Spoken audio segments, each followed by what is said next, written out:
Good morning, guys. It is Vlogtober day 9, and this is the second time I'm recording this, and I got that right the first time I recorded this. I recorded it while I was driving, and it was super. Sorry,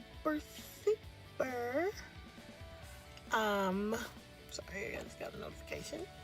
I forgot what I was saying. Oh, it was loud. It was bad because my car is loud. Anyway, welcome to Vlogtober Day 9, and I'm just excited. It's Tuesday, and usually if I'm recording on a Tuesday, you see me in my lovely blue uniform shirt. But today, no shirt because I am already training and working in my new role, so I don't wear a uniform anymore, which is exciting.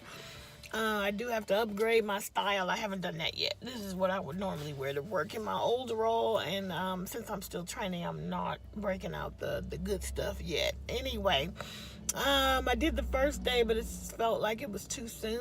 So anyway, here I am. So I just wanted to chat a little bit, show you one thing that I made last night, and yeah. So this morning I got up, I was talking to my husband, having this whole conversation about woulda, shoulda, couldas. And it's like you look back on your life and you look at where you are now as opposed to where you hoped you would be by now.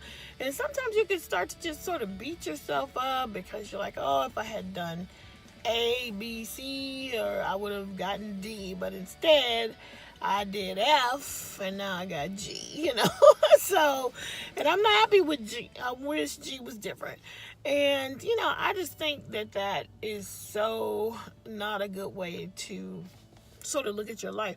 So I was just trying to encourage him. I'm like, we and you and all of us in general, we do the best we can with the information that we have, with the bandwidth that we have at the time. And yeah, you can always look back and say, man, I should have done something different because hindsight is 20/20, right? I mean, you always know, you always can look back and be like, oh, if I had just. But really, it's a waste of time. It just really doesn't make a difference anyway. At this point, this is where we are, and I do this when I talk to patients sometimes when they are angry about a mistake that I either made, basically my own mistake, or, somebody didn't call them back, somebody gave them the wrong information or whatever, and I always apologize. But if they start escalating even after you've apologized, I say things like, I know that we, made a mistake.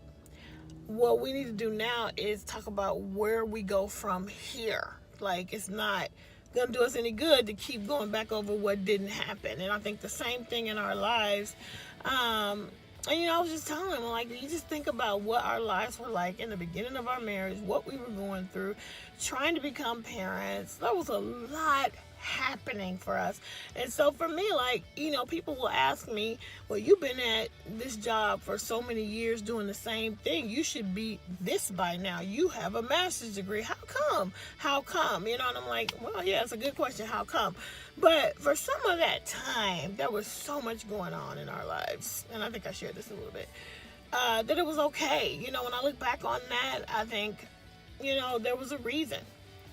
And I'm a believer. I know that God is in control. I have submitted my life to Him. And therefore, I know that even when I'm stumbling along, God is there buffering me and helping me get through, even as I make decisions that might not even be the best, because I only have what I have with my human perception. I don't know what's to come. And who's to say if I had made a different decision back then where I would be right now and that it would have been positive. I mean, who knows?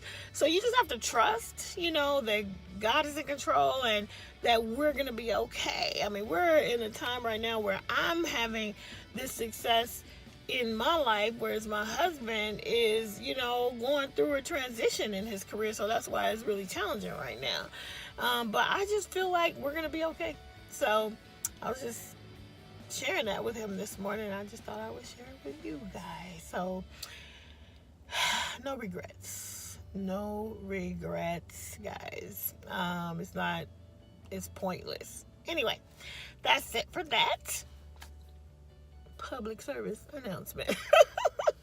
So last night when I got home, I was super tired, and somewhere along the line, I think it was mostly just my eyes, because somewhere I let my eyes rest for a little while, and then at about 8 o'clock, I just popped up and I felt like sewing, and so I did. I thought that I would just crochet, but I just didn't feel like it.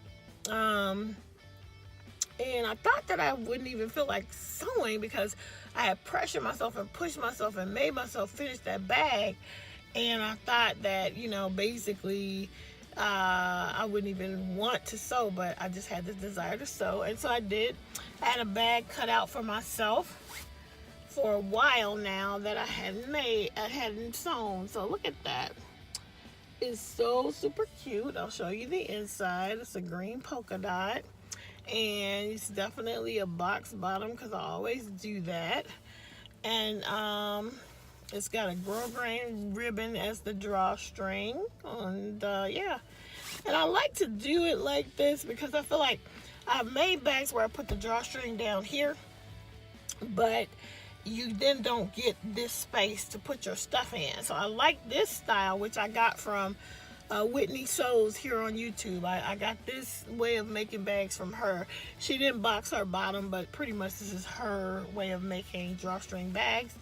And I liked it because you get the whole bag pretty much to have the room to put all your things in. And we crocheters, we need a bigger bag in general. And so yeah. And I wonder if I have a Red Heart Super Saver to put in here just to see how much I do have. I have this ball of cocoa, which is pretty much a full ball. And so you can see how well this is a good size for a crocheter, because look at that. It's like all the way down here, and I still got room for another one, or this in the two in a project at least. Or if I like even laid this down across the bottom, I still have tons of room in this bag. So yeah, I'm always looking to make a nice size for crocheters because our balls of yarn are pretty big sometimes, because a lot of us make amigurumi or whatever, or make Afghans, and we need a lot of yarn and we need a lot of room for our bag. So yeah, but I wanted to show you because if you see the sheep, black sheep, white sheep, but if you look at the tree, those are balls of yarn. And look at the flowers, those are balls of yarn. So yeah, I thought this was super cute. Okay, this video has gone on long enough. I gotta go to work, gotta get me some coffee, even though I seem really, really up.